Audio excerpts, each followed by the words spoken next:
Today, we will take a closer look at the United Nations, which many people are aware of, that they are supposed to become the one world government as proclaimed in the Great Reset.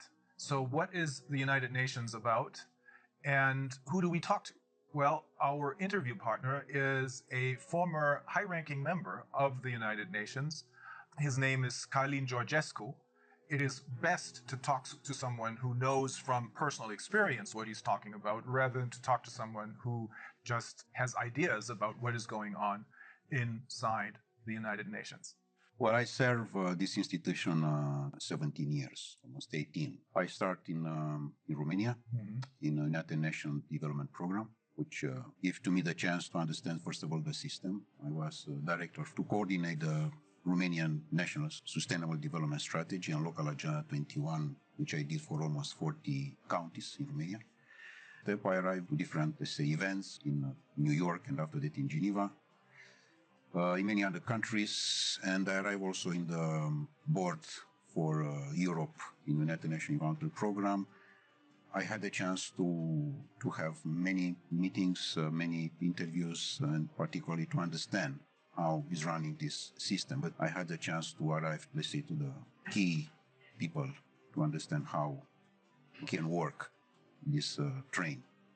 I was absolutely sure that the United Nations is a fantastic institution which can help the people and the welfare and the human being, and to be a good life, to have a good life, and everything to be in harmony with the nature. Because this is my background, environmental protection. So based on my background, of course, I arrived to United Nations, and I arrived to be let's say, call it a specialist in sustainable development.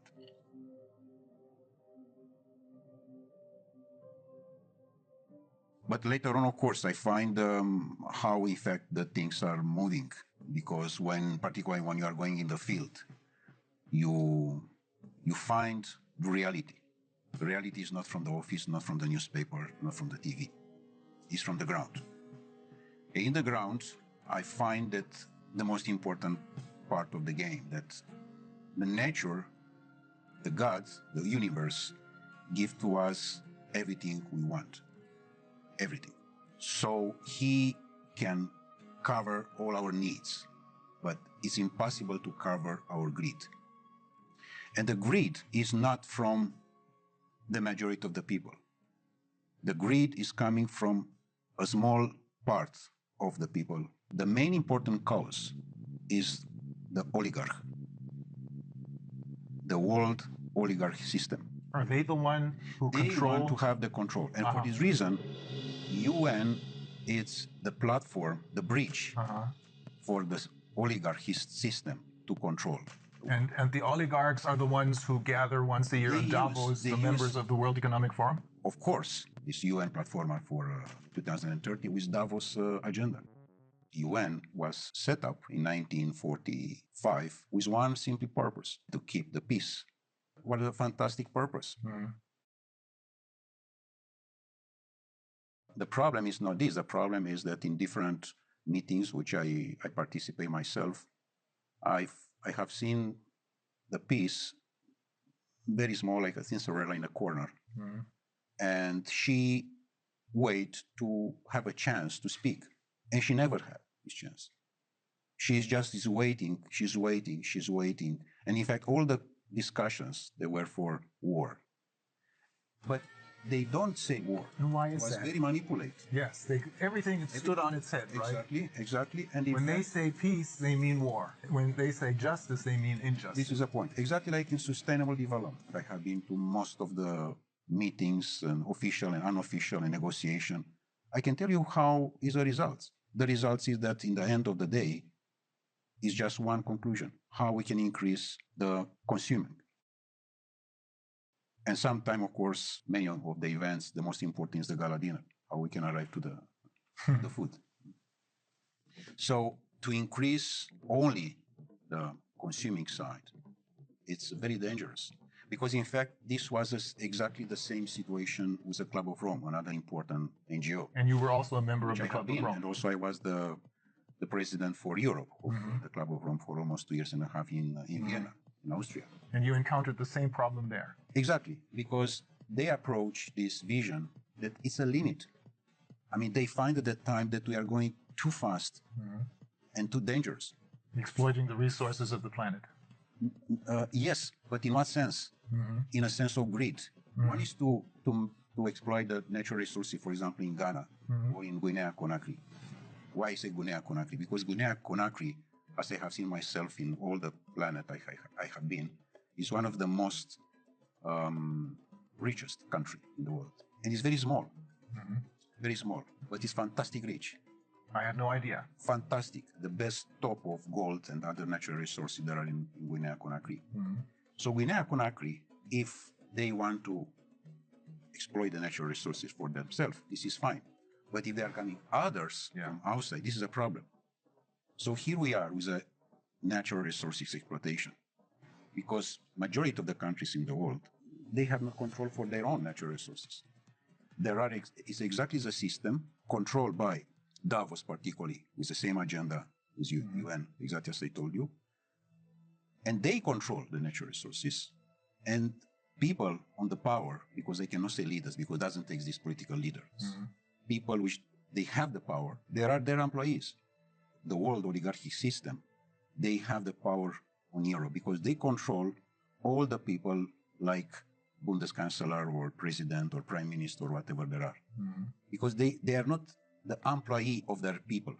They work for the other side. Exactly. They work for the oligarchs. They are employees of the oligarchs.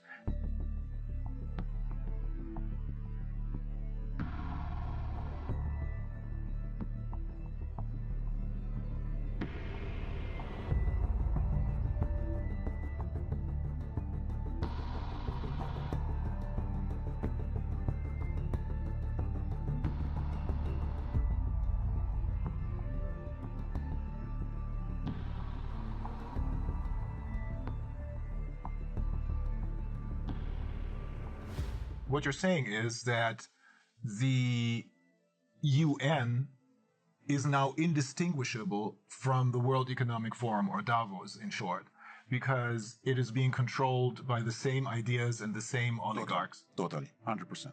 Totally. And the World Economic Forum, in turn, creates their leaders who are then going to be elected by us through their Young Global Leaders program. This is a point. In general, in United Nations, there are coming people which they check before if they are politically correct. But you have to be 100% totally correct, totally politically correct. If you are not, you cannot be in. They try to control you by salary. Paying you a lot of money. By different offers, in a sense that you have free access to the transport, free access to the restaurants, free access to different things.